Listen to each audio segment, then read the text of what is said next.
Hi,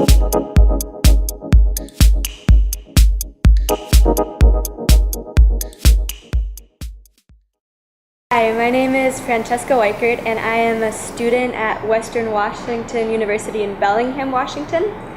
Right now I have the amazing opportunity to spend a month learning from Professor Hersh Chadha. We've spent the past few weeks learning about different topics in the Environmental Studies department, and right now I'm learning about energy, and especially alternative forms of energy.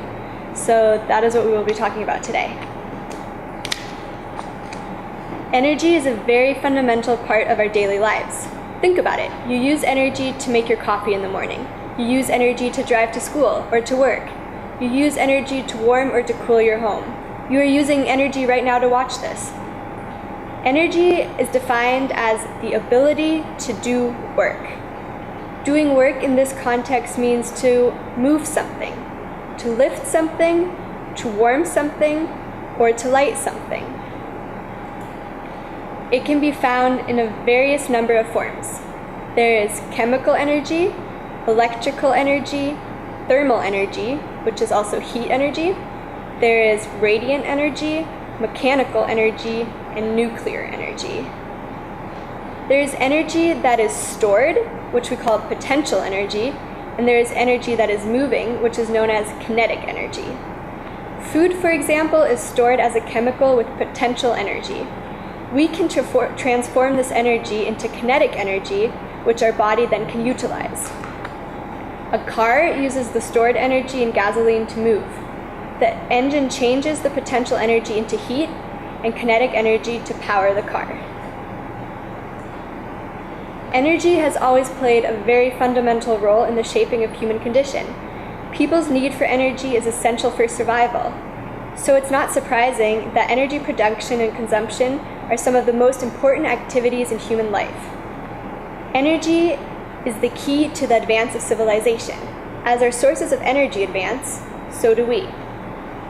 The first energy tools known to us were those used to hunt animals, to harvest edible plants, to catch fish, and to process and transport these foods. The first energy source that man really used was wood. Wood was utilized for hunting, for cooking, to heat, to make shelter. It was very reliable and very abundant. It was a great resource. Later on, people relied on the muscles of domesticated animals, such as horses and oxen, on water and on wind for energy. This was then followed by steam, coal, and the discovery of oil. Today, things are a little bit different. We have moved away from the rural lifestyle and have evolved into an urbanized society. As stated in the WWF Living Planet Report 2012, human population dynamics are a major driving force behind environmental pressure. One aspect of this is the overall size of global population, which has more than doubled since 1950 to 7 billion people in 2011, and it is expected to reach 9.3 billion by 2050. More than 50% of the global population now lives in urban areas. Residents of these urban areas are responsible for 70% of the fossil fuel related to CO2 emissions.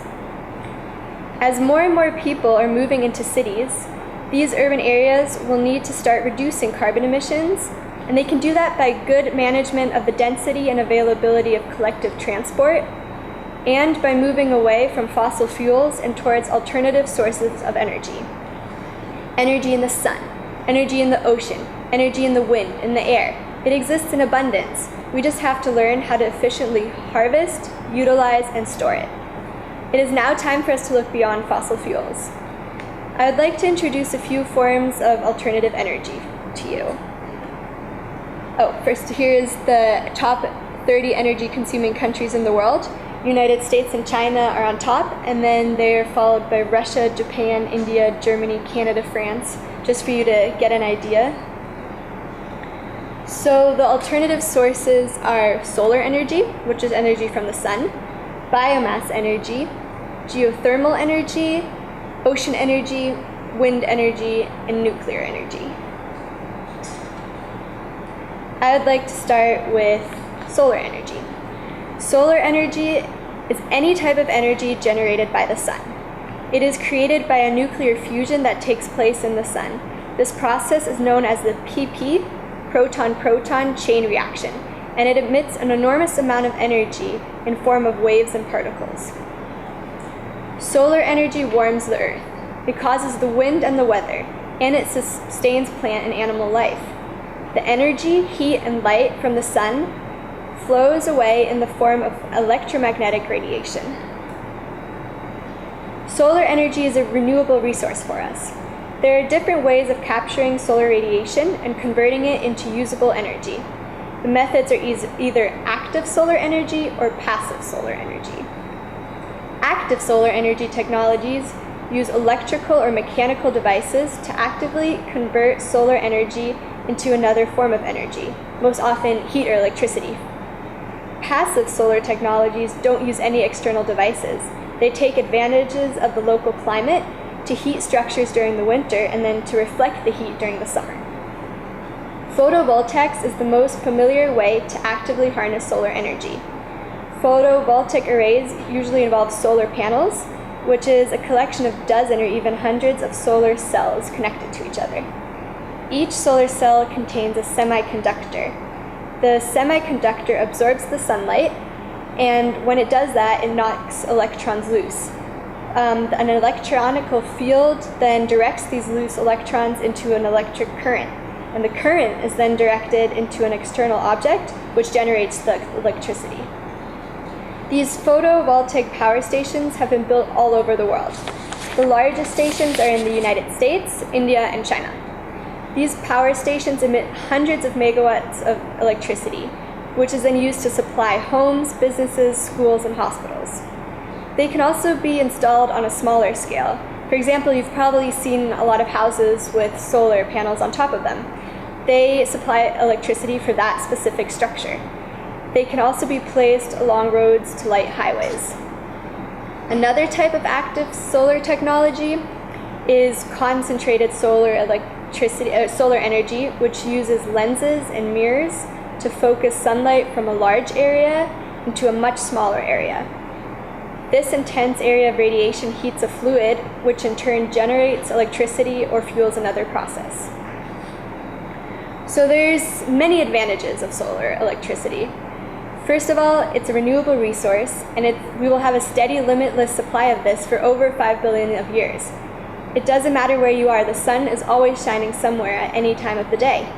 In 1 hour, the Earth's atmosphere receives enough sunlight to power the electricity needs of every human being on the Earth for 1 entire year. The solar energy is clean. After the solar technology equipment is constructed and put into place, it does not need fuel to work. It also does not emit greenhouse gases or any toxic materials. It can also complement other renewable sources such as wind or hydroelectronic energy. And what's really cool about it is that home or businesses that install solar panels produce excess electricity. So that means they produce more than they need, so they can sell it back to they can sell it back to the electric provider, which then reduces or even eliminates their power bills. Now we will look at biomass. Biomass energy comes from dead trees, tree branches, yard clippings. It can come from leftover crops, wood chips, bark, or sawdust. It can even include used tires or animal manure. It can be used to produce electricity, heat, or fuels. California, for example, produces 60 million bone-dry tons of biomass every year total. 5 million of these are burned to make electricity. But if California were to burn all 60 million bone-dry tons, it could generate 20,000 megawatts of electricity, which would then make enough electricity for 2 million homes. So this is how it works. The waste, the wood, the sawdust, and other scraps are gathered together, and then they are transported from factories and farms to biomass power plants. The biomass is fed into a furnace where it is then burned. The heat is used to boil the water in the boiler, and then the energy in this steam is used to turn turbines and generators. And you can sort of see the process right here in the sources here. Another option is also to tap it directly at the landfill. Because the garbage decomposes and gives off methane, Pipelines in the landfill are used to collect this methane, which is then used to power plants and make electricity. This type of biomass is called landfill gas. Biomass is reduced, recycled, and reused. It's a very sustainable approach to generating electricity because the organic source, plants, can always be regrown. So, as I said, the advantages are that it's clean and renewable. The initial energy comes from the sun, and the plants can regrow in a relatively short amount of time. The trees and the crops are consistently available and can be managed sustainably. If the trees and the crops are really sustainably farmed, they can offset carbon emissions when they absorb carbon dioxide through respiration. In some bioenergy processes, the amount of carbon that is reabsorbed exceeds the carbon emission that is released during fuel processing or usage. So it even exceeds it. It's really helpful. Unlike other renewable energy sources, such as wind or solar, biomass energy is stored within the organism and can always be harvested. Now we will look at geothermal energy. Geothermal energy is energy that can be harvested from within the earth. Geo means earth, and thermal means heat in Greek. So therefore, geothermal energy means energy from the earth's heat. The vast majority of the earth's heat is generated by the decay of radioactive isotopes such as potassium-40 and thorium-232. Isotopes are a form of an element that have a different amount of neutrons in the nucleus than the regular version. So potassium, for example, has 20 neutrons in its nucleus. Potassium-40, though, has 21 neutrons. As potassium-40 decays, its nucleus changes and enormous amounts of energy in form of radiation are emitted. The radioactive decay is a constant process in the core. The core temperatures rise to more than 5,000 degrees Celsius.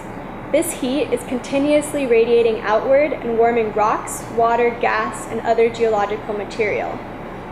When underground rock formations are heated, they become magma.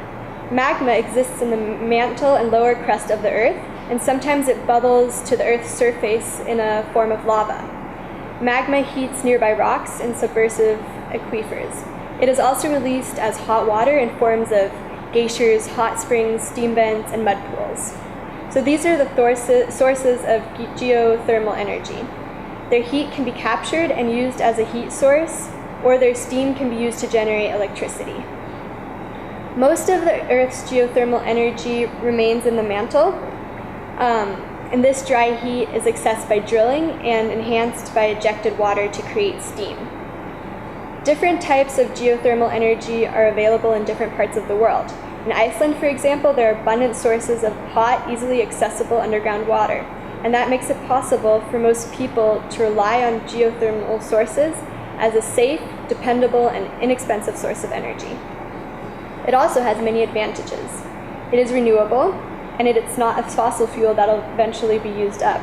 The Earth is continuously radiating heat, and it will do so for a very long time. It can be accessed and harvested anywhere in the world, and at any time. That's why it's called a base load, because it means that it can work in the summer, it can work in the winter, and it's not dependent on changing factors such as the presence of wind or sun. Geothermal power plants produce electricity or heat 24 hours a day, 7 days a week. They are also adaptable to many different conditions and can be used to heat, cool, or power individual homes, whole districts, or industrial processes.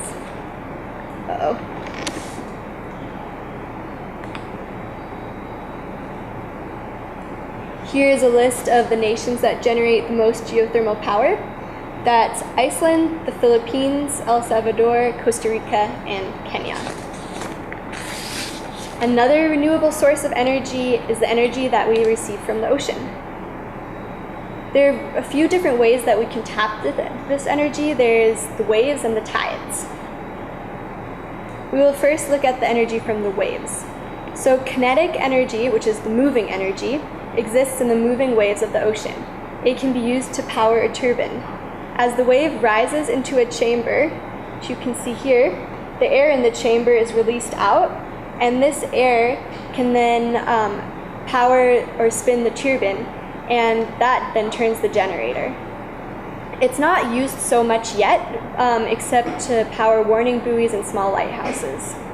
Then there's tidal energy from the tides, which has been used since the 11th century to turn water wheels to mill grains. It's produced by the surge of ocean waters during the rise and fall of tides.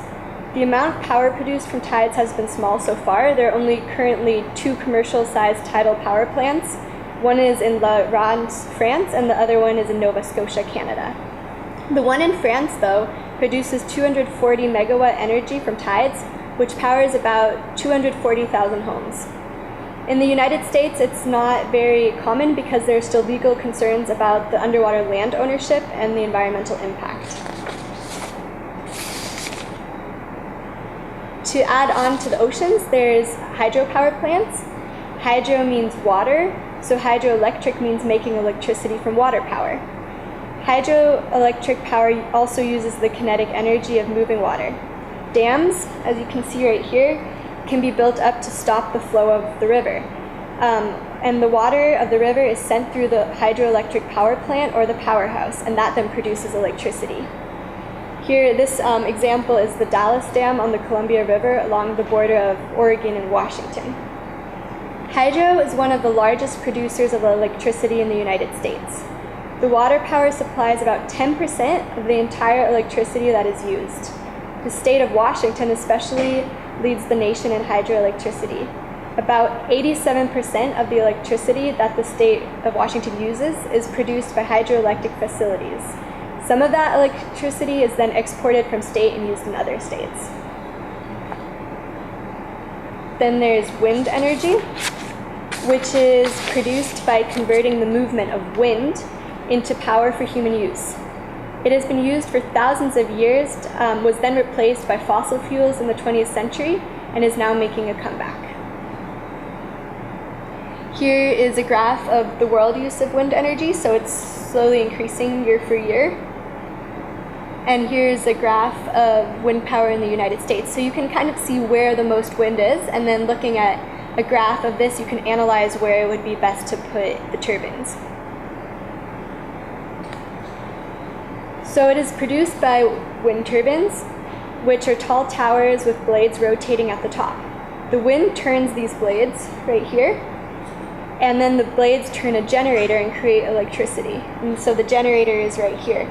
The wind turns the blade, and then the blade turns this generator, and this then produces electricity.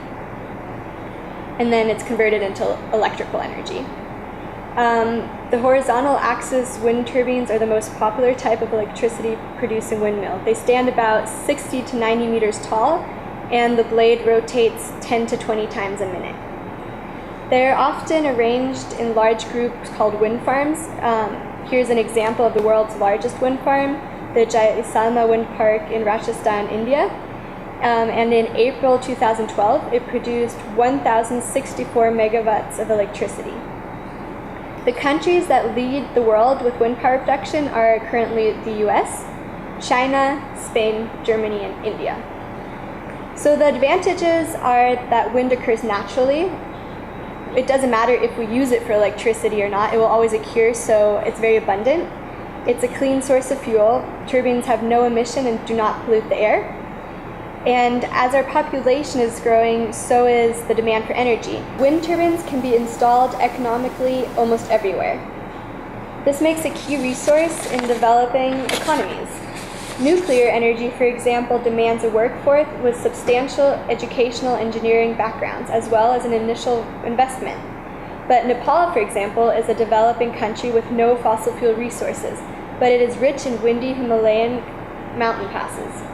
Therefore, Nepalese leaders are developing a policy to invest in wind farm projects using local materials.